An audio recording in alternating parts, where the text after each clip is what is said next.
Okay, Assalamualaikum. Saya Muhammad Iskandar Zulkarnain atau dikenali sebagai anak kanda. Saya generasi kedua untuk dalam pertanian ni. Saya meneruskan legasi ayah saya. Sebelum ni dia buat sawit. Alhamdulillah kami ada sawit dalam dekat 40 ekar.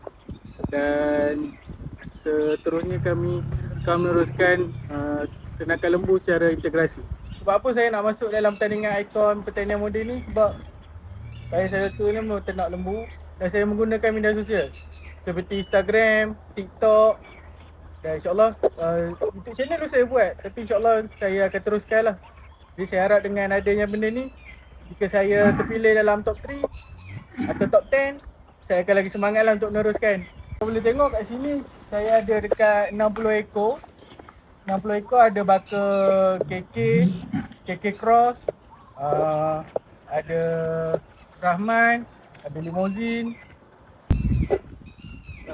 Seterusnya saya juga kerap menggunakan media sosial untuk berkongsi kepada kawan-kawan, bukan untuk untuk jualan, untuk mengajar, dan saya juga berkongsi cara macam mana kehidupan sebagai seorang petani, kehidupan seharian, cara saya membeli, cara saya membaja, meracun, penjagaan, pemakanan dan sebagainya. Dan ramai juga feedback saya dapat, macam ni bila jumpa kawan-kawan, macam ni cara bela lembu, macam mana bela lembu okey.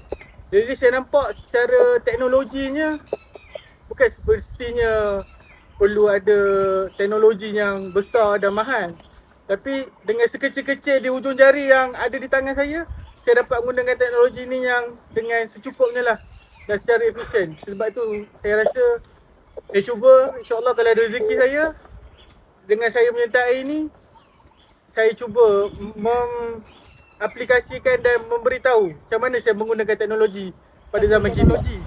Dan ini antara hasil machine grind yang dimohon melalui PPK. Ini machine grind kami dapat. Machine grind ni kami modify, kami minta hardware untuk buatkan dia macam ponton, dia boleh terapung ikut arah air. Macam sekarang ni air tengah surut, dia dekat sini, kalau tidak air akan sampai sana. Dia boleh terapung ikut arah air. Dia tak adalah kita nak angkat, bawa naik turun atas. So pam air sini untuk ke kolam minum air lembu dan untuk penggunaan cuci kandang atau sebagainya. Akhir kata, saya ingin mengucapkan ribuan terima kasih kepada PPK Kintasatan atas peluang-peluang yang diberikan kepada saya dan kepada LPP Negeri Perak, kerana saya pernah mendapat program Rise Up pada 2023 dan machine grind. Ia amat membantu saya lah sebagai pegubung kecil dan usahawan muda bimbingan LPP Negeri Perak.